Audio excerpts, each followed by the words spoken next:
name is Michelle Chekowitz, and I am doing this recording for my class CEP810.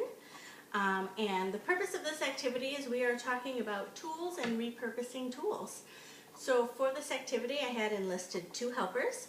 I have my 12-year-old daughter, Marlena, who is here to help me. And then I also have my 7-year-old daughter, Carissa. Carissa had her face painted like a fox today. She doesn't always look like that. So for this task, the kids had no known reason why, what I was going to do with these tools, but I asked Marlena to bring me a plate, and she selected this plastic polka dotted plate. I had Carissa bring me a bowl. She selected this plastic flexible bowl.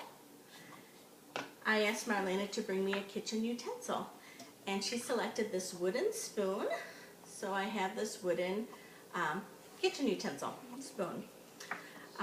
Carissa then drew a number, and I have to admit the first number she drew was number 2, and we do not have heavy whipping cream in the house, so we weren't able to do that one. So she drew the next number, and we've been asked to make a peanut butter and jelly sandwich. So here I have some good old-fashioned white bread, our Jif peanut butter, and strawberry preserves. So I'm going to attempt to make a sandwich with the tools that we have. So the first thing that I am going to do is to use this plate to slap my slices of bread on.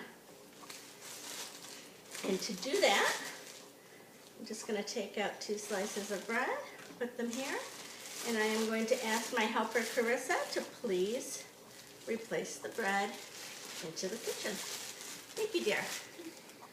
All right, so now I have my bread, and as I think about putting the peanut butter on the bread, I am thinking about the tools that I have, and I'm looking at this spoon, knowing that it's not really purposed for spreading peanut butter in a smooth fashion on the bread.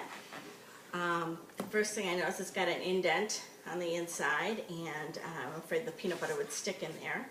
It wouldn't spread. So I'm going to use the flat part of the spoon on the back. I think that'll be the easiest way to spread the peanut butter on the bread.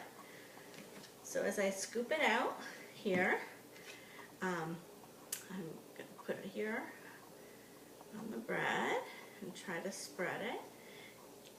It doesn't spread real easily. It's difficult to control this large spoon in a way that I'm used to for making a sandwich.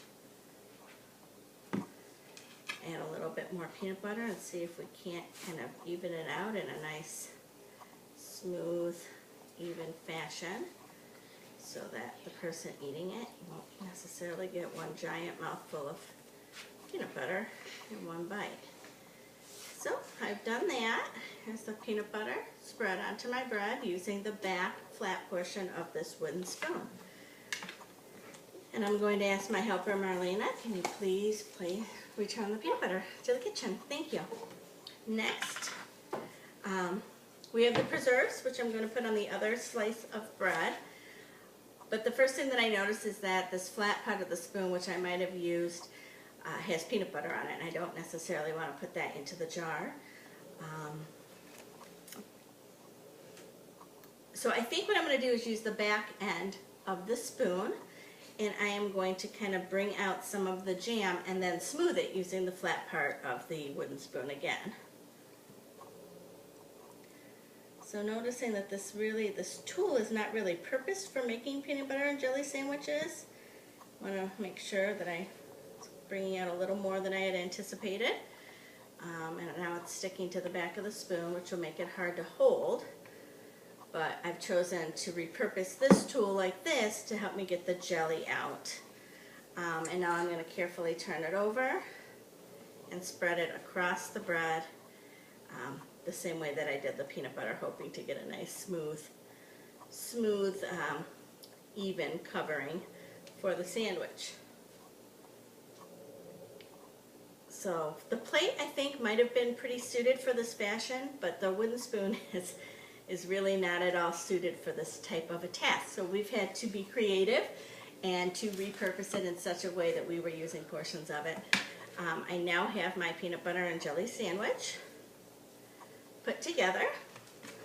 Thanks, Marlena. Please put that away.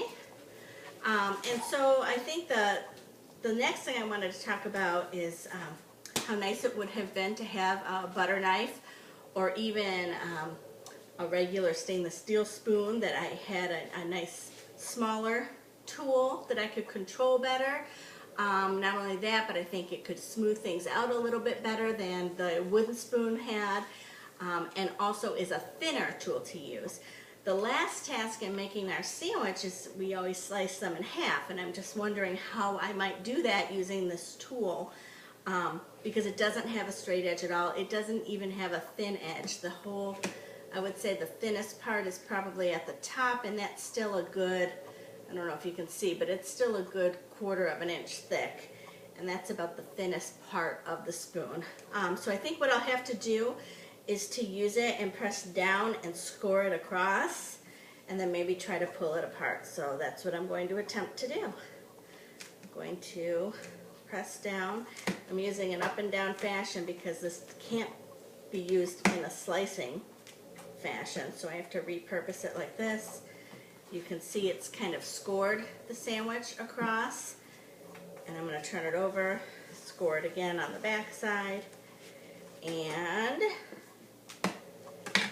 try to then pull it apart using the score marks as a guide. I don't know how well this is working here. But again, a butter knife would have been a much better suited tool. The plate, I think, was fine for the task. I did not need to use the bowl for this task, but I now have a nice peanut butter and jelly sandwich ready to serve on a plate. I have to be careful I don't get jelly over because I repurposed the spoon, so there's now jelly on the back and the front. And that is my task for CEP810. Special thanks to my volunteers. Thank you, Marlena, and thank you, Carissa. All right, have a great day.